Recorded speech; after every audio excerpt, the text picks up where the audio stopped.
I've been really hesitant to make this video because I know that it's going to make a lot of people upset, but I really feel like it's important to make this video because it could help people that are stuck in legalism and deception and a false gospel. So, for the honor of the name of Jesus, let's talk about how I figured out that I was raised in a cult.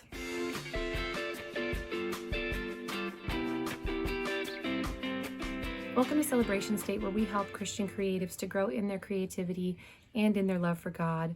So a lot of times we talk about on this channel how to create art with God, how God gave us the ability to do that, and we can unite with Him. We can make that a process of prayer, and He can create some amazing things through us. But today I'm going to talk very personally about my own experience and how I discovered that I was raised in a cult. So right off the bat, when we get started, there's going to be some confusion because the cult that I'm referring to is Seventh-day Adventism. And when I say cult, what I mean by that is I don't mean that they secretly wear a bunch of hoods and robes and they have secret handshakes or, strange things like that. No human sacrifices. I'm not talking about that. What I'm talking about is Seventh-day Adventism is a false gospel. It's a different Jesus. It's a different way to salvation. And not a lot of people know that. So right off the bat, when I say I was a Seventh-day Adventist, I discovered that I was raised in a cult, I know that some of you are going to be confused. So we'll get into that. And I plan on making more videos in the future that go into the ins and out of what exactly makes something a false gospel, what exactly makes something not aligning with Jesus and the truth of who He is as revealed in His Word. But the really strange thing is that Adventism has sort of snuck under the radar so that most people think that Seventh-day Adventism is just this very rule-focused denomination of Christianity. And let me tell you right now, that is not the case. And believing that causes way more harm than good. It's not helping the Adventists by trying to welcome them in. You're actually harming them because they don't know the real gospel and they're not getting it where they are. So for us to call Adventist Christians is really harmful. So getting into my story a little bit, when I grew up, I was a devout Adventist. I wanted to love God, and I considered myself an Adventist, a very serious Adventist, until the time that I was 14 years old. And at this point, not because I was angry with anything about the Adventist church, but because I was actually exposed to some atheistic literature from someone that was very close to me. And because I didn't have any reasons to believe in God, I ended up becoming an atheist. And so, but I didn't have some of the common, church hurt stories that cause people to want to become an atheist. And some of the bitterness that is there in a lot of atheists, it was not there in me until I felt a bitterness that I had been, what I felt was lied to my whole life, when I really grabbed onto the atheist ideology. So to kind of fast forward a little bit quickly, atheism was a very dark period of my life. After a time, I became agnostic because I started questioning the logic of atheism, thinking things like, well, how can we really know that there's no God? And the answer is you can't actually really know.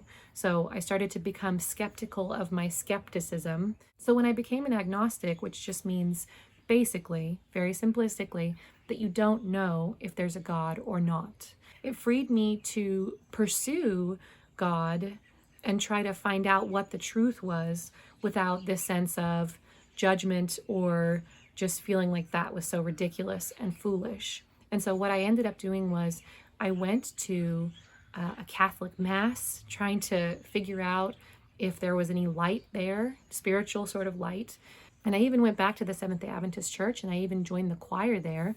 They didn't ask if I was an Adventist, which is very interesting, but they allowed this sort of agnostic girl with a lot of confusion and questions to come in and be in their choir.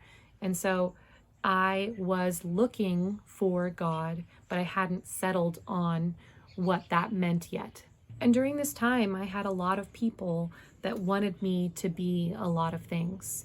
I had a boyfriend who wanted me to become Greek Orthodox. I had a friend from college, and she wanted me to become New Age. I had other people that wanted me to stay atheist or go back to being atheist. And so I had sort of all of these things pulling. And as I'm getting closer and closer to God and to calling myself a Christian, I have in my heart that I don't want to be Greek Orthodox. I don't want to be Catholic. I don't want to be Seventh-day Adventist. I just want to be Christian. And this was a very strong pull that I had in my heart, to the point where I would leave these other relationships so that I could become a Christian. And if they were standing in my way of doing that, then I would end those relationships. And that can only be God. And that I'm so thankful for that. But I didn't at that time, so I became a Christian, and I was just this stumbling, ridiculous baby Christian who, thank God, I found a passionate Christian church. And I'm just so thankful that I ended up reconnecting with my old friend who's a Christian, and she was on her way to church. And I said, I'm really looking for a church. Do you know of a good one? And she's like, come on with me. And Samantha Naple, I'm so very thankful for her. But during this time, I didn't have any ill will toward any of these denominations, as they would like to call themselves. I just felt like, this is for me. I want to be a Christian. And I just didn't know a whole lot. And the people around me, they also didn't have any reason, as far as they knew, to think badly of Adventists. In fact, they also just considered them sort of a silly branch of Christianity that's a little too legalistic. Come on, you guys, like, stop being so serious and join the fun. That was kind of how they were looked at with the people that were around me. And so there were some red flags that were going off as relates to Adventism as I began actually reading the Bible, and things that in my early walk with God, they stand out now, but at the time I just kind of brushed them off because I didn't really know what I was finding. So the first big red flag for me was that when I started reading the book of Galatians, in which Paul is being very strict and very serious about these people that are trying to get the people in Galatia to act more Jewish. They were the Judaizers, and they were trying to get them to observe more of the law. As I read that book for the first time in my life ever with these new baby Christian eyes, I thought to myself, wow, it would be so great if Adventists could read this book. This would be a really great book for them. And most people that come out of Adventism would agree with that statement, that Galatians would be a really great book for Adventists to read. Now, that would be great for anybody to read Galatians, but why specifically that group of people? Why would that be good for them to read? Because they are following the different gospel that Paul warns about in that very book. And they need to have the light of the true gospel, which is not about rules and regulations from the old covenant. Anyway, so that was the first red flag. The other red flag for me was that I would inwardly cringe and just sort of struggle so much whenever the Sabbath was mentioned. I was going to a church that observed worship on Sunday, and I loved my church, and I didn't see anything wrong with them doing that, but inwardly I felt condemned if I didn't worship on Saturday, and I was wrestling with that. I trusted my leaders at the time. Now I have a very robust argument on why Sunday is the best day for worship, but also that every day is a day that we worship God. So it doesn't actually matter. And we can talk about the historical argument, the scriptural argument, because it's all there. Let me assure you, if you're just coming out of Adventism, it's okay. There are arguments, so it's going to be okay. You don't have to cling to that day of Saturday worship. But I didn't know all of that. And so whenever it would talk about Jesus going into the synagogue or things that related to Jewishness, to Judaism, I would inwardly get sort of afraid and condemned because I was worried, okay, am I supposed to be going to church on Sunday? Or should it be Saturday? Is this okay? I don't know. And it was this bound feeling. It was this tied up feeling of the legalism that I had been raised up in, coming back up again in me. So looking back, I can see all of that and say, okay, this is not boding well for not only Adventism, but also for its lasting effects on me. And those were red flags that I just experienced and lived through. I kind of just thought it was a me thing, like a weird me thing. But I was also surrounded by people that believed Adventism was just another denomination and that it was fine. And so I wasn't getting the support that I needed, the help and understanding the actual truth of what the word says about Sabbath in the New Testament, in the New Covenant, and how Jesus is our Sabbath rest now. All of that was not something that anyone brought me through or helped me out of, because people didn't even know that they needed to help me out of that. So fast forward a few years, I'm having my life amazingly transformed at this Christian church. People around me are being transformed. My family's beginning to be transformed. I meet and marry my amazing husband. We've been married for over 16 years. This was a long time ago. So then some people that are very close to me who had their lives beginning to be changed in certain ways, you could say, or they'd at least seen the change in me, they ended up going headlong into different forms of deception, turning away from Christianity into these different forms of New Age or spiritualism, not following God. And I began to need to, out of love, have these really difficult conversations with them, trying to pluck them out of the fire, because they were kind of headed in opposite directions, but both of them were away from God.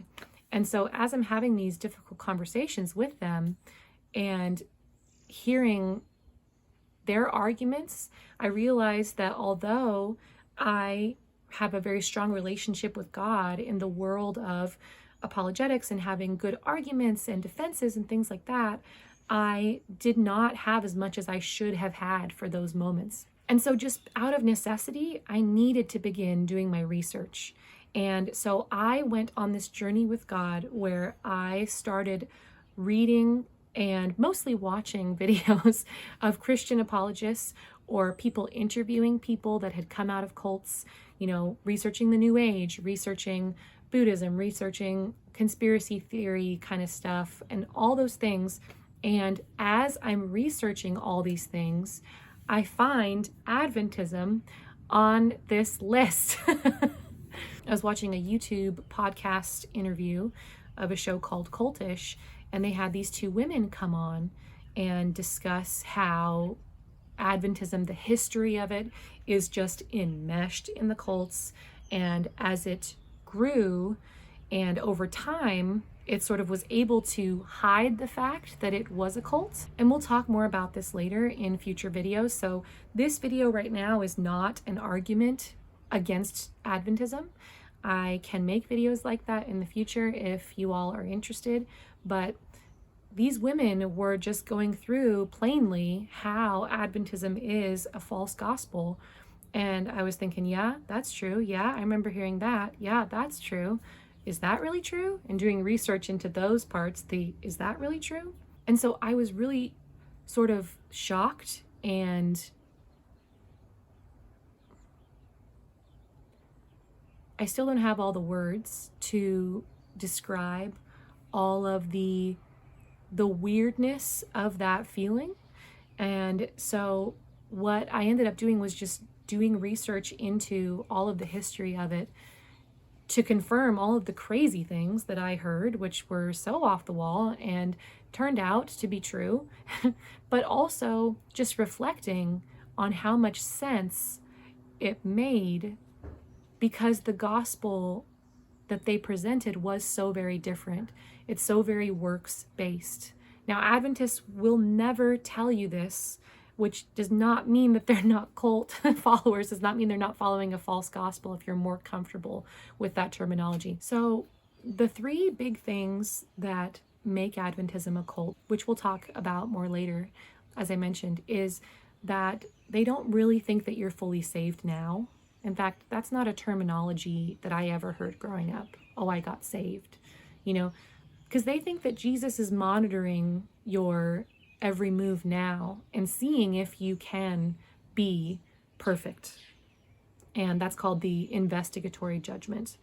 So there's that element.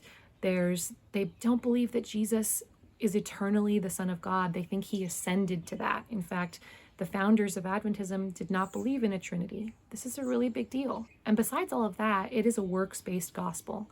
So they believe that if you are doing these specific things, these specific laws that they take from the Old Testament and modify them, they think that if you do those things, such as Sabbath keeping and dietary laws, that you can be saved. And all of this is so anti-God. It's anti-biblical. When I discovered this, and I don't want to be so dramatic, but it's almost as if you were the victim of a crime, but nobody believes that it happened. Nobody believes that you were the victim of this crime. Everybody knows the person that you're saying did the crime, and they think that they're great. They're a wonderful, respectable member of society. And so how could they ever do that? And thank God I have met some people that do they do understand the false gospel that's being presented there. And there is so much encouragement just here on YouTube of people coming out of cults and coming out of Adventism that has been just so great. And I'm so thankful for my husband, who understood as well and who was going on this journey with me and listened to all of the research that I was finding. And that, because there wasn't in my area just like a former Adventist support group or something like that I could join, really the thing that strengthened me was my relationship with God, but also, and just in seeing his sovereign plan for me to do all of that research and to come to know what it really was that I was raised up into, but also then bolstering, strengthening my understanding as to why Adventism is wrong, as to why their beliefs about Jesus and the gospel and salvation are wrong, but also doing the research and understanding historically and scripturally why every day is sacred to God now, and why Jesus is actually our Sabbath rest. If you read in Hebrews 3 and 4, Jesus is our Sabbath rest now. We can't say it's one day anymore, you guys. That's just a shadow. Jesus is our Sabbath rest, and I'm going to talk about that more in the future. I would love to, because I get so impassioned about it. But the knowledge of that has been what's really sort of protected me now, because out of love, I've needed to have some really difficult conversations with my family and people that were around me, because I needed to warn them that if they were still a part of Adventism, it's not a true gospel. So if you were a former Adventist, or if you came out of any other sort of false gospel, let me know in the comments. I love interacting with people like that. I just feel such this common bond with them. But also in general, if this video blessed you, please like this video and consider subscribing. It helps us to reach more people with the truth of God's word and the freedom that he has for us in the new covenant. And if you disagree with what I've said in this video, you are allowed to disagree, but just understand this video is not evidence that I'm presenting you as to why people should not follow Adventism. This is just a story about my own experience and what it's been like for me. And if you're interested in an argument for not being an Adventist, or for why worship on Sunday is actually a great and wonderful thing and is scripturally based, let me know. I'd be happy to present that in a full video for y'all, and it'll be great. Thanks so much for watching. Be so blessed.